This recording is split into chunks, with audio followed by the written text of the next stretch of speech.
तर नमस्कार मित्रांनो, स्वागत आहे तुमचं आपल्या यूट्यूब चॅनलवर. तर मित्रांनो, आज आपण पाहणार आहोत की लाडक्या बहिणींचा हप्ता आहे तो का रखडला आहे आणि याच्या मागचे 4 चुका कोणत्या आहेत त्या आपण या व्हिडिओमध्ये जाणून घेणार आहोत. तर मित्रांनो, जर कोणी आपल्या यूट्यूब चॅनलवरती नवीन असाल तर आपल्या यूट्यूब चॅनलला नक्की सबस्क्राईब करून ठेवा, कारण आपल्या यूट्यूब चॅनलवर अशाच प्रकारची माहिती आपल्याला पाहायला मिळते. तर मित्रांनो, इथे आपण पाहू शकतो की ॲग्रोवनचीच एक न्यूज आहे. तर या न्यूजमध्ये यांनी इथं नमूद केलेलं आहे की मुख्यमंत्र्यांची लाडकी बहीण योजनेच्या हप्त्याची प्रतीक्षा करणाऱ्या महिलांची एक महत्त्वाची माहिती समोर आली आहे.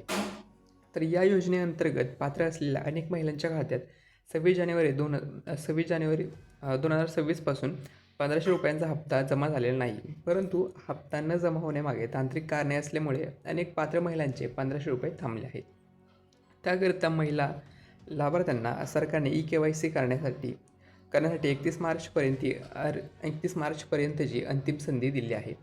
ही दुरुस्ती पूर्ण केल्यानंतर महिलांच्या खात्यात फेब्रुवारी आणि मार्च या दोन्ही महिन्याचे एकूण मिळून ₹3000 एकत्रित जमा होण्याची शक्यता असल्याची माहिती सूत्रांनी दिली आहे.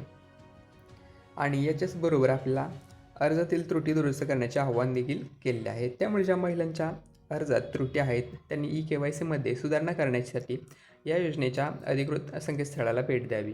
तसेच स्थानिक महिला व बालविकास विभागाच्या कार्यालयात जाऊन आपल्या अर्जाची स्थिती तपासावी आणि माहिती भरताना चुका झालेल्या लाभार्थ्यांनी ही दुरुस्ती करण्याची परवानगी देखील सरकारने दिलेली आहे. आणि यानंतर आपल्याला कडक पडताळणीत लाखो अर्ज अपात्र झालेले देखील पाहायला मिळतात. तर लाडकी बहीण योजनेच्या कडक पडताळणीनंतर राज्यभरात आत्तापर्यंत सुमारे 70 ते 80 लाख महिलांचे अर्ज अपात्र ठरवण्यात आले आहेत.